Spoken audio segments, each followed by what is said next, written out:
당신이 그렇게 잘났다고 생각해요. 평생 남편에게 의존하며 살다가 이제 조금 돈 벌었다고 스스로 대단한 척하는 거예요. 제가 누구에게 의존했나요? 적어도 저는 다른 사람을 짓밟으며 제 가치를 찾으려 하지 않았어요. 그런데 당신은요? 부유한 가족이라는 껍데기 속에서 사는 고집스러운 사람일 뿐이에요. 빈 껍데기 외에는 아무것도 없잖아요. 버릇없는 것 같으니 내 눈앞에서 당장 사라져요. 당신 같은 사람은 우리 가족의 명예를 더럽히는 존재일 뿐이에요. 당신이라면 어떻게 하시겠습니까? 강남 재벌가 며느리로 들어간 그날부터 모든 것이 달라졌습니다. 냉대, 비난, 그리고 끝없는 요구 속에서 제 자리는 없었습니다. 하지만 이제 모든 걸 뒤로하고 두산에서 새 삶을 시작했을 때 그가 돌아왔습니다. 저는 두산에서 태어나고 자란 소진입니다. 두산은 바닷가로 유명한 도시로 아름다운 해변과 활기찬 어시장이 많은 곳입니다. 저희 가족은 부유하지는 않았지만 따뜻한 정과 사랑으로 가득 찬 평범한 가정이었습니다. 아버지는 매일 새벽부터 바다로 나가 늦게 돌아오시는 어부였고 어머니는 집 근처 작은 잡화점을 운영하며 가족의 생계를 책임지셨습니다. 넉넉하지 않은 환경 속에서도 저희 가족은 매일 소소한 행복을 누리며 살았습니다. 어릴 적부터 저는 부모님께 자립심과 끈기를 배웠습니다. 방과 후 어머니의 가게를 도와드리거나 아버지가 고기잡이에 쓰는 그물을 수리하는 일을 돕곤 했습니다. 친구들이 해외 유학이나 연예계 진출 같은 꿈을 이야기할 때 저는 그저 열심히 공부해서 안정적인 직장을 얻고 가족을 도와드리고 싶다는 소박한 꿈을 품고 있었습니다. 대학을 졸업한 후에는 두산의 작은 회사에서 일을 시작했지만 언젠가는 서울로 가 더 많은 기회를 얻고 싶다는 생각을 품고 있었습니다. 제 인생이 바뀌기 시작한 건 2016년 봄 한 세미나에서 민재를 만난 날이었습니다. 그는 그날의 주요 연사로 자신감 넘치고 매력적인 모습으로 많은 이들의 주목을 받았습니다. 강남의 재벌가에서 자란 민재는 서울에서 대규모 투자 회사를 운영하는 성공한 사람이었습니다. 그의 세련된 말투와 섬세한 배려심은 제가 이전에 만나본 어떤 사람과도 달랐습니다. 처음에는 그와의 인연이 깊어질 거라 기대하지 않았지만 세미나 이후 그가 먼저 연락을 주면서 저희는 점점 가까워지기 시작했습니다. 전화로 대화를 나누고 그가 부산에 올 일이 있을 때마다 저를 찾아와 주면서 우리의 관계는 깊어져 갔습니다. 민재는 많은 여성들이 꿈꾸는 이상적인 남자였습니다. 그는 예의 바르고 지적이며 저를 항상 안전하게 보호해주는 사람이었습니다. 하지만 2017년 말 그의 청혼을 받아들이면서 저는 점차 불안해지기 시작했습니다. 강남이라는 화려하고 웅장한 세계는 저에게 너무나 낯설고 멀게 느껴졌습니다. 민재는 그의 가족이 제가 행복해 보인다면 결국 저를 받아들일 것이라고 말했지만 제 마음속 두려움은 가라앉지 않았습니다. 결혼 후 처음 시댁에 들어간 날 저는 파란색 한복을 입고 예의를 갖춰 가족들에게 인사를 드렸습니다. 시댁은 매우 크고 화려했으며 높은 천장과 반짝이는 샹들리에 정교하게 걸린 고가의 그림들로 가득 찬 공간이었습니다. 저는 그 웅장함 속에서 스스로가 작고 초라해지는 느낌을 받았습니다. 그날 시어머니 연희 여사는 소파에 앉아 냉랭한 눈빛으로 저를 바라보며 이렇게 말씀하셨습니다. 우리 집은 시골 출신 여자를 필요로 하지 않아. 하지만 민재가 선택했으니 어쩔 수 없네.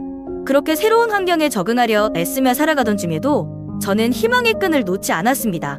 두산에서 부모님이 어렵게 삶을 꾸려가시며 저를 키우셨던 것을 생각하며 저도 이겨낼 수 있을 거라고 믿으려 노력했습니다. 하지만 마음 한구석에서는 항상 의문이 떠올랐습니다. 과연 이 모든 것을 얼마나 더 견딜 수 있을까? 제가 스스로에게 던진 그 질문은 여전히 답을 찾지 못한 채 마음속을 맴돌고 있었습니다. 며느리로서의 삶은 제가 상상했던 것보다 훨씬 더 어려웠습니다. 매일 새벽 5시에 일어나 가족 모두의 아침 식사를 준비하는 것으로 하루를 시작했습니다. 메뉴 하나하나에 신경을 썼지만 시어머니 연희 여사는 항상 저를 비판하셨습니다. 밥은 너무 질고 굽은 싱겁고 반찬은 강남 스타일이 아니네. 이런 말들은 매일같이 들리는 잔소리 중 일부에 불과했습니다. 시누이 예원은 더욱 거칠었습니다. 그녀는 제가 무언가를 하려고 하면 항상 빈정거렸습니다. 제가 강남식 김치를 담그려고 한 날에는 이렇게 말했습니다. 두산에서는 강남 김치가 뭔지도 모를 테니 제대로 하기는 힘들겠네. 그녀의 말투는 마치 저를 무시하는 듯했지만 저는 그저 미소를 지으며 넘길 수밖에 없었습니다. 이런 날들이 반복될수록 제 마음속에는 점점 더 큰 외로움과 피로감이 쌓였습니다. 민재는 제가 시댁에서 겪는 모든 어려움을 알고 있었지만 항상 침묵으로 일관했습니다.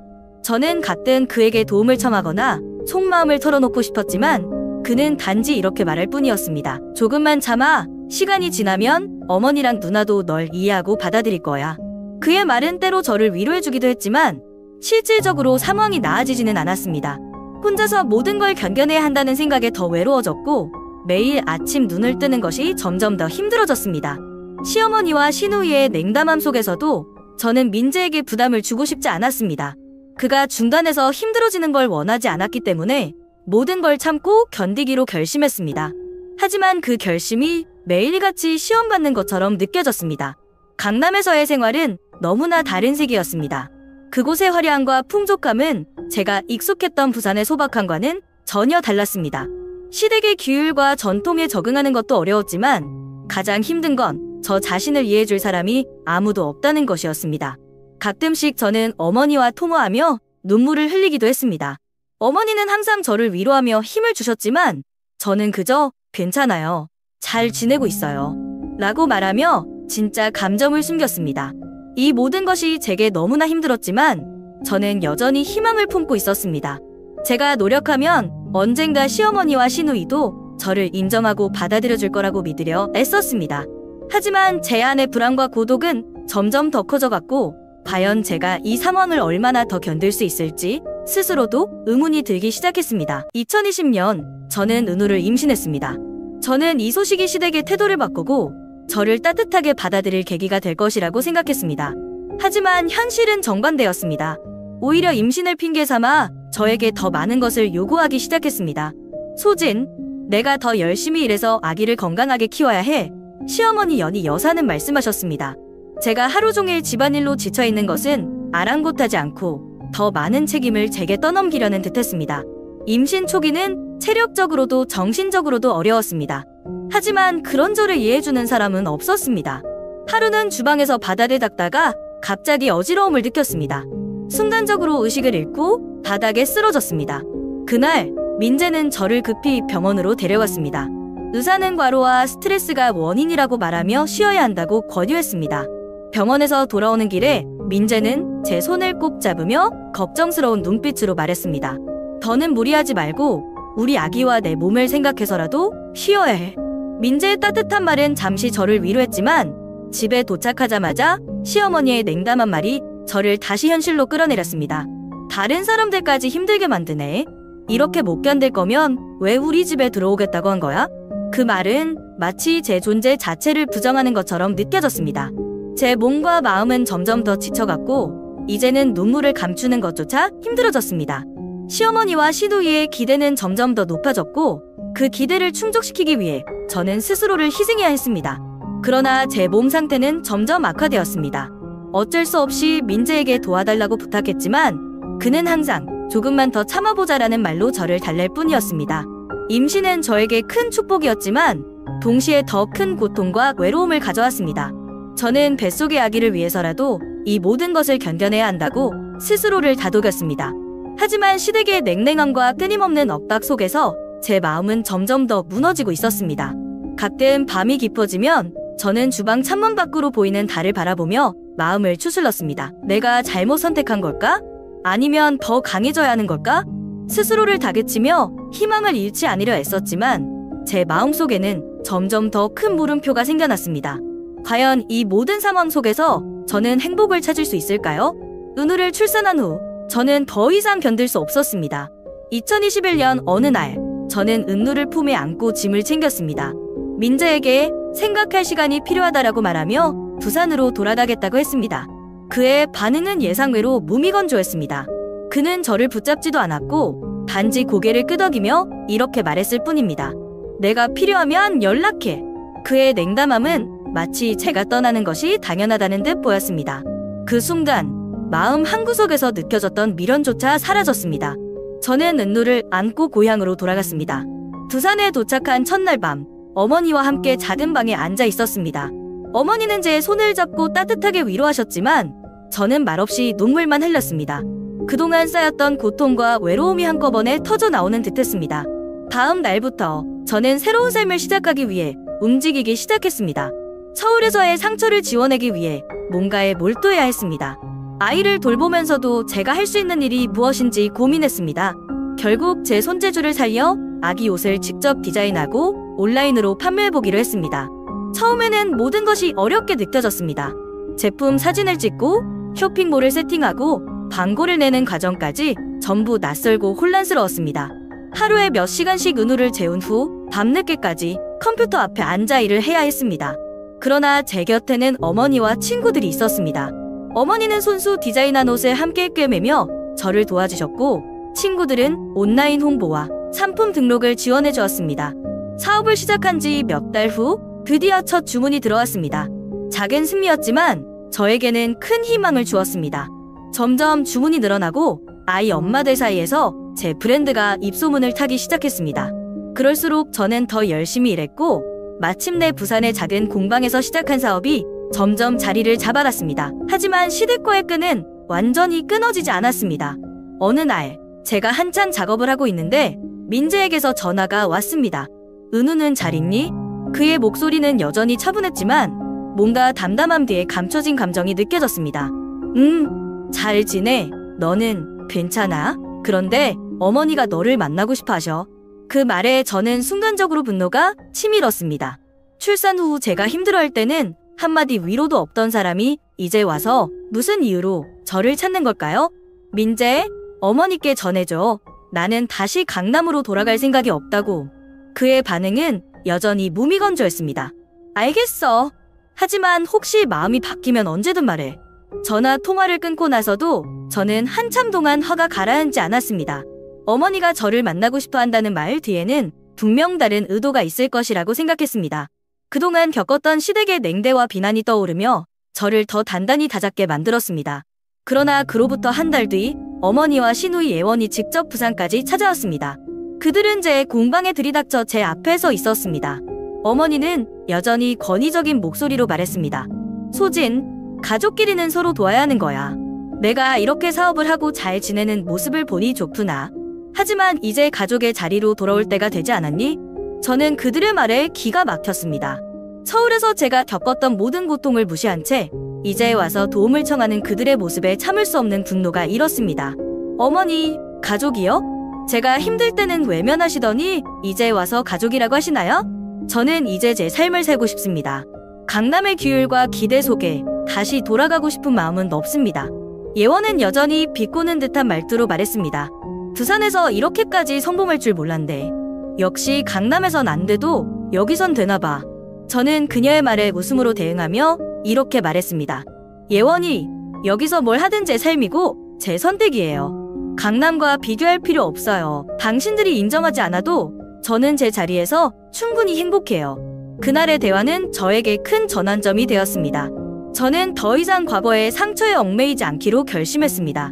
강남에서 벗어나 시작한 부산에서의 새로운 삶은 제가 진정으로 원하는 것이었고, 그 누구도 다시는 저를 그곳으로 끌어들일 수 없다는 것을 확신하게 되었습니다. 2023년 제 어린이 의류 브랜드는 온라인에서 많은 사랑을 받는 유명 브랜드로 성장했습니다.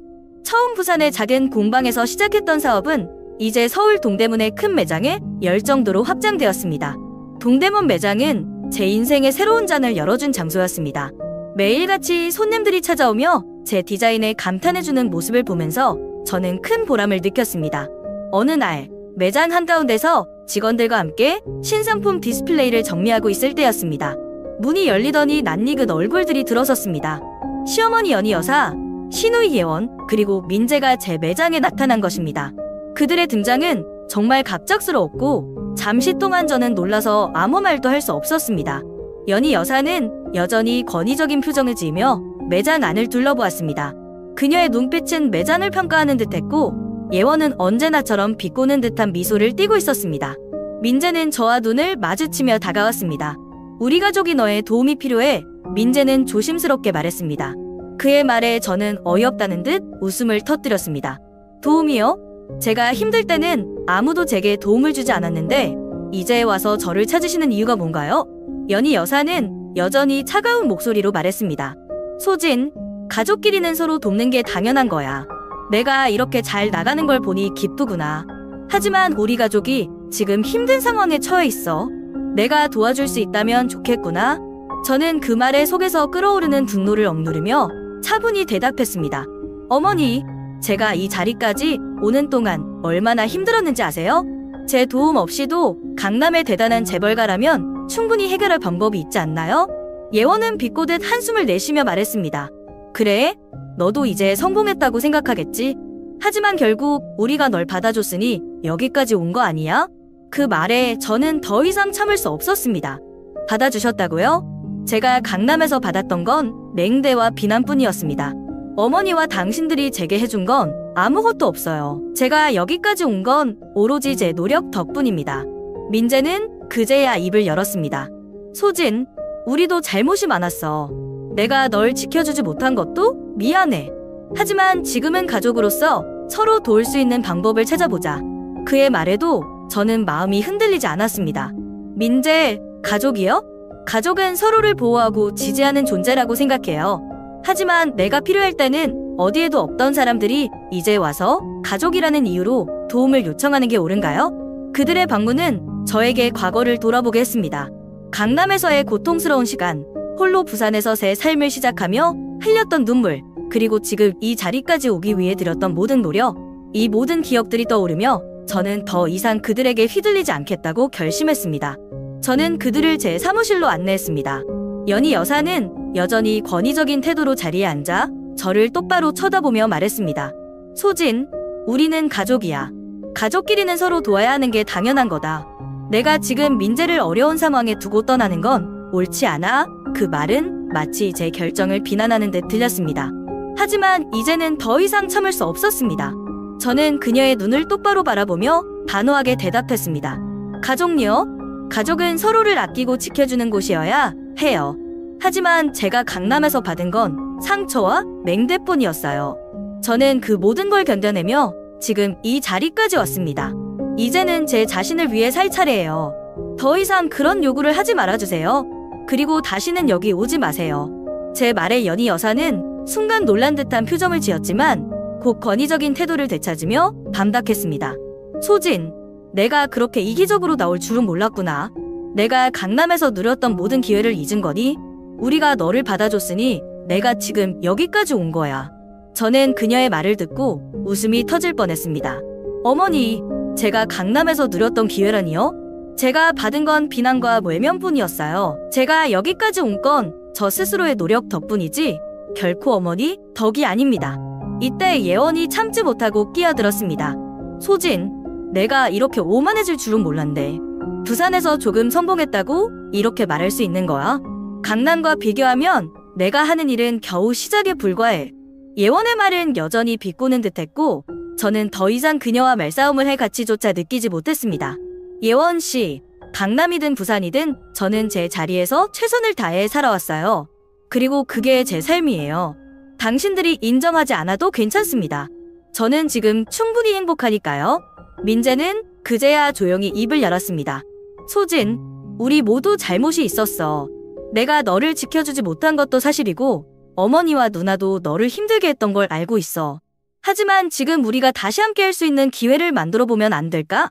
저는 민재의 말을 들으며 한때 그를 사랑했던 기억이 떠올랐지만 이제는 그 모든 것이 너무 멀게 느껴졌습니다. 민재, 내가 그렇게 생각한다면 너는 어머니와 누나를 도와주면 돼. 하지만 나는 더 이상 과거로 돌아가고 싶지 않아. 내가 겪은 모든 고통을 다시 반복하고 싶지 않아. 그 대화는 더 이상 이어지지 않았습니다. 연희 여사는 불쾌한 표정을 숨기지 않고 자리에서 일어났고 예원은 한마디 더 하고 싶어 했지만 결국 아무 말 없이 따라 나갔습니다. 민재는 잠시 망설이다가 저를 한 번 더 쳐다보았지만 결국 그들도 매장을 떠났습니다. 그들이 떠난 후 저는 깊은 숨을 내쉬며 창밖을 바라보았습니다. 마음속에서는 복잡한 감정이 교차했지만 한 가지는 분명했습니다. 이제는 제 삶을 온전히 제가 선택하고 만들어 나가겠다는 다짐이 더 강해졌습니다. 그날 이후로 저는 더 단단해졌습니다. 과거의 상처에 얽매이지 않고 제 자신과 은우를 위해 앞으로 나아가야 한다는 결심이 제 안에 뿌리내렸습니다. 가족이라는 이름으로 저를 다시 붙잡으려는 그들의 시도는 끝났습니다. 저는 이제 진정으로 자유로워졌습니다. 그날 이후 민재는 혼자 다시 찾아왔습니다. 그의 표정은 이전과 달랐습니다. 흔들리는 눈빛과 어딘가 지쳐 보이는 얼굴이 인상적이었습니다. 그는 제 앞에 앉아 조용히 입을 열었습니다. 소진, 나 이제 가족들과 연을 끊었어. 어머니와 누나의 방식을 더 이상 따를 수 없었어. 그동안 내가 얼마나 힘들었는지 이제야 제대로 알게 됐어. 은우와 너와 함께 새롭게 시작하고 싶어. 내가 변할게. 정말로? 그의 말은 진지했고 한때 사랑했던 사람으로서 그의 고백은 저를 움직이게 했습니다. 하지만 동시에 마음 한구석에서는 경계심이 피어올랐습니다. 민재의 변화가 진짜일까? 아니면 순간적인 감정일까? 민재, 내가 이런 결정을 내린 것 알겠어. 그리고 그 용기는 대단하다고 생각해. 하지만 내가 다시 믿을 수 있을지는 잘 모르겠어. 제 말에 그는 고개를 끄덕이며 대답했습니다. 그럴 줄 알아. 내가 너무 늦게 깨달은 것도 알아. 하지만 은우를 위해, 그리고 너를 위해 최선을 다하고 싶어. 내 진심을 조금이라도 믿어줄 수 없겠니? 저는 잠시 침묵하며 그의 말을 곱씹었습니다. 과거에 그가 제 편이 되어주지 못했던 기억, 시댁에서의 고통스러운 나날들이 머릿속을 스쳐갔습니다. 하지만 동시에 민재와 함께했던 행복한 순간들과 은우를 위해 함께할 수 있는 미래도 떠올랐습니다. 민재, 나도 생각해볼 시간이 필요해. 지금 당장 결정할 수는 없어. 그는 제 말을 이해한다는 듯 고개를 끄덕이며 말했습니다. 알겠어. 내가 어떤 결정을 내리든 존중할게. 하지만 내가 변했다는 걸 보여주고 싶어. 그날 이후 민재는 꾸준히 저를 돕기 위해 노력했습니다. 그는 은우와 시간을 보내며 아버지로서의 책임을 다려 했고 제가 바쁜 날에는 매잔을 도와주기도 했습니다. 예전과 달리 그의 태도는 진중했고 그의 눈빛에는 후회와 책임감이 담겨 있었습니다. 하지만 제 마음은 여전히 혼란스러웠습니다. 독립적으로 살아오니 몇 년간의 시간은 저를 강하게 만들었고 제 자신만의 삶을 구축하는 데 성공했습니다. 민재를 받아들이는 것이 과연 제가 쌓아온 모든 것을 흔들리게 만드는 선택이 될지 아니면 새로운 시작이 될지 확신할 수 없었습니다. 어느 날 밤, 저는 어머니와 긴 대화를 나눴습니다. 어머니는 제 손을 잡으며 말씀하셨습니다. 소진아, 너의 선택이 가장 중요해. 민재가 변하려는 의지가 있는 것 같지만 내가 그걸 받아들일 준비가 되어 있지 않으면 무리하지 마라. 너와 은우가 행복할 수 있는 길을 선택해라. 그 말은 저에게 큰 위로가 되었습니다. 저는 민재를 다시 신뢰할 수 있을지 고민하며 제 자신과 은우의 미래를 위해 최선의 선택을 하기로 마음먹었습니다. 그리고 결국 저는 민재에게 이렇게 말했습니다. 민재, 내가 변하려고 노력하는 것 알아. 하지만 나와 은우가 이미 구축한 삶도 중요해. 우리가 함께 할 수 있을지는 더 지켜봐야 할 것 같아. 그는 제 말을 받아들이며 고개를 끄덕였습니다. 그래, 내가 오라. 내가 천천히 증명할게. 내가 나를 다시 믿을 수 있을 때까지 기다릴게. 그 순간 저는 비로소 스스로의 결정을 존중하며 앞으로 나아갈 준비가 되었다는 것을 깨달았습니다. 민재가 진정으로 변하려 한다면 시간과 노력이 그 답을 줄 것이라고 믿으며 제 이야기는 단순히 독립을 되찾는 여정이 아닙니다. 그것은 자존감을 회복하고 나 자신을 사랑하는 법을 배우는 과정이기도 했습니다. 강남에서의 고통스러운 시절, 그리고 부산에서 새롭게 시작하며 겪었던 모든 도전과 성취는 저에게 중요한 교훈을 남겼습니다. 저는 시댁에서의 삶을 통해 스스로의 가치를 타인의 시선에 의존해서는 안 된다는 것을 배웠습니다. 처음에는 가족으로 받아들여지길 원했지만 그 과정에서 제가 얼마나 스스로를 잃어버렸는지 깨닫게 되었습니다. 제가 원하는 삶은 누군가의 기대에 맞추는 것이 아니라 제가 진정으로 원하는 방향으로 나아가는 것이었습니다. 부산으로 돌아와 사업을 시작했을 때 처음에는 두려움과 불안감이 컸습니다. 그러나 한 발 한 발 앞으로 나아가며 저는 스스로를 믿는 법을 배웠습니다. 작은 성공에서부터 시작해 큰 성취를 이룰 때까지 모든 순간이 제겐 값진 경험이었습니다. 그 과정에서 어머니와 친구들, 그리고 주변의 소중한 사람들이 저를 지지해준 덕분에 저는 더욱 강해질 수 있었습니다. 민재가 다시 제 삶에 들어오려는 모습을 보면서 저는 과거와 미래를 모두 돌아보게 되었습니다. 한때는 그의 사랑이 제 전부라고 생각했지만 지금은 그렇지 않습니다. 사랑이란 상대방뿐만 아니라 스스로를 존중하는 데서 시작해야 한다는 것을 알게 되었기 때문입니다. 민재와의 관계를 다시 시작할지 여부는 여전히 고민 중이지만 그 선택이 제 자신과 은우의 행복을 기준으로 이루어져야 한다는 것은 분명합니다. 삶은 제 것입니다. 제 선택은 제 미래를 결정짓는 중요한 열쇠입니다. 때로는 타인의 기대와 요구가 저를 흔들리게 만들기도 하지만 결국 제 마음의 소리에 귀 기울이는 것이 가장 중요한 일임을 배웠습니다. 여러분은 어떻게 생각하시나요? 저는 민재에게 두 번째 기회를 주어야 할까요? 아니면 지금의 독립된 삶을 이어가는 것이 더 현명할까요? 제 이야기는 아직 끝나지 않았습니다. 어쩌면 우리의 삶은 끝이 정해진 소설이 아니라 매일매일 새로운 페이지를 쓰는 과정일지도 모릅니다. 제 선택이 옳든 그르든 중요한 건 제 마음을 존중하고 스스로를 사랑하는 것입니다. 이제 저는 제 삶의 주인으로서 앞으로 어떤 길을 걸어갈지 고민하며 여러분의 의견과 조언을 듣고 싶습니다. 여러분이라면 어떤 결정을 내리겠습니까?